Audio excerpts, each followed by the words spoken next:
Willie Nelson's tucked you up. He sold you a dud, a lemon.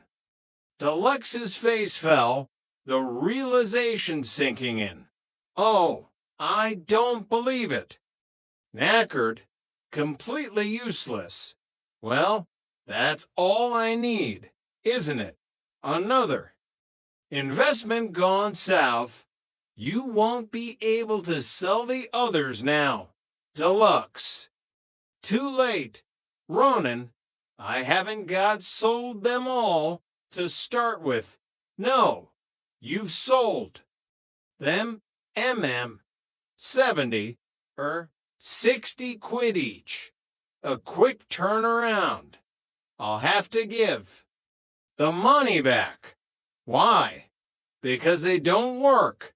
Well, what do you expect for 60 quid? I mean, I've been ripped off. Ronan, I'm just passing it on. That's all. It's business.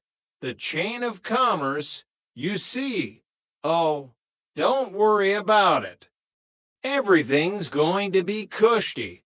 It's just a minor setback, a temporary inconvenience. Ronan looked at his brother, then at the smoking VCR, then at the boxes of dolls. Daz had delivered a growing sense of dread. You are something else. You are. Deluxe, you're too picky. Ronan, that's your problem. Always looking for perfection. Deluxe declared, clearing his throat, a nervous habit. A strange softness filled the flat. It was faint at first, like a leaky bicycle tire, but it was growing louder, more insistent. Deluxe cleared his throat again, a nervous habit. What was that funny sound? Did you hear that? Ronan, like a snake. Ronan looked around, then suspiciously at Deluxe, who is known for his internal sound effects. I don't know. What you looking at me for?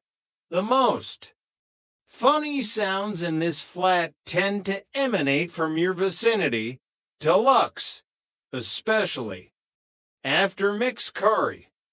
But I didn't do it, Deluxe insisted, his eyes darting around the room, searching for the source of the sound, a growing alarm in his voice. The hiss grew louder, more insistent, a continuous stream of escaping air. Deluxe cleared his throat again, then, to illustrate, blew a raspberry. A desperate attempt at humor. Suddenly, a shriek echoed through the flat.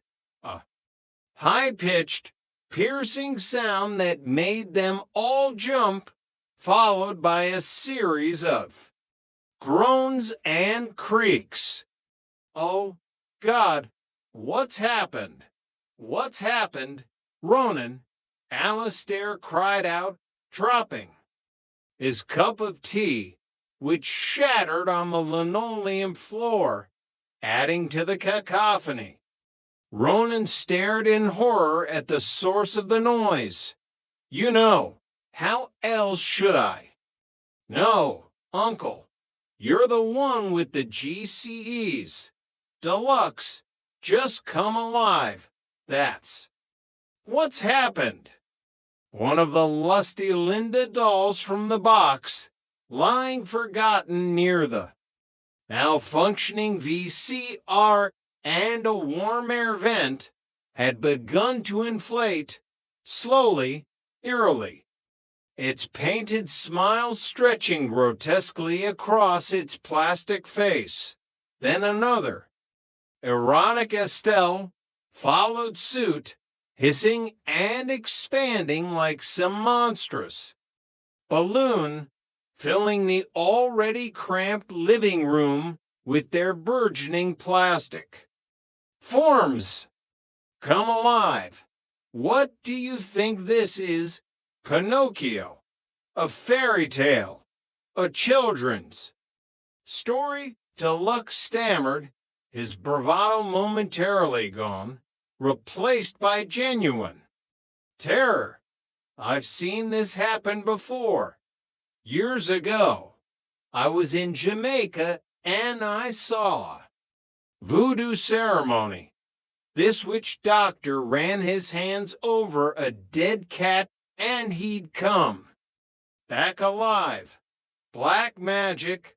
Ronan, that's what this is. We're cursed. Yeah, I wish he lived round here, Uncle. He'd have a go at my video. Fix it up. In a jiffy, maybe he could resurrect the VCR as well. Ronan retorted, his mind racing for a logical explanation, desperately trying to cling to rationality. Just take it easy. All right, calm down. What? That's you, that is, talking about Jamaica. Look, Deluxe said, pointing at Alistair. Completely missing the point, fixated on the wrong detail. Ronan, now genuinely panicked, stared at the grotesque, expanding figures, which were now almost life-sized, filling the already cramped living room with their encroaching plastic forms. I don't understand it.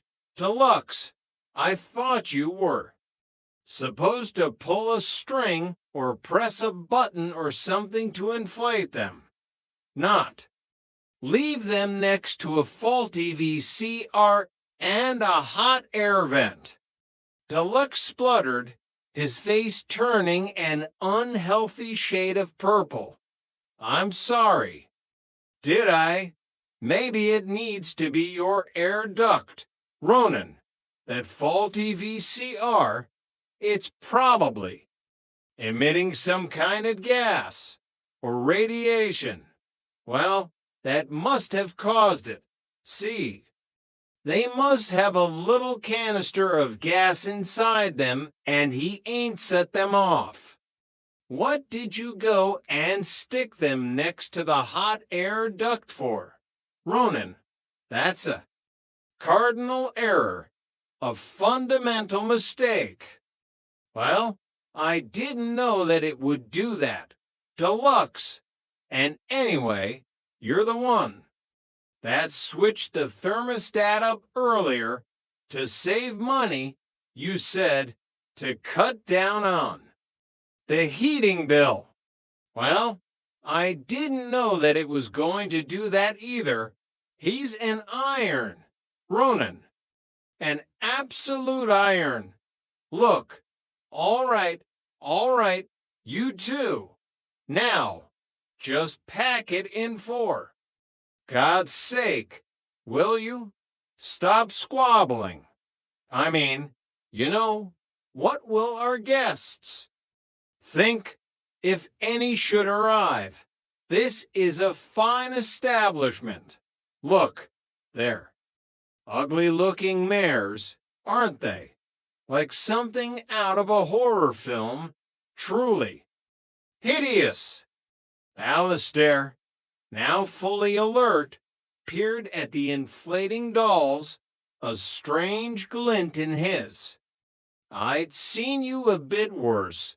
Deluxe, remember that time after the fancy dress party, you looked like a giant, angry prawn. Ronan, you're going to cop an unfortunate one in a minute if you don't stop. Uncle, listen, we can't stand here arguing. We've got to do something before the rest of the black and white minstrels pop up. This flat will be overflowing with them. We'll be drowning in plastic.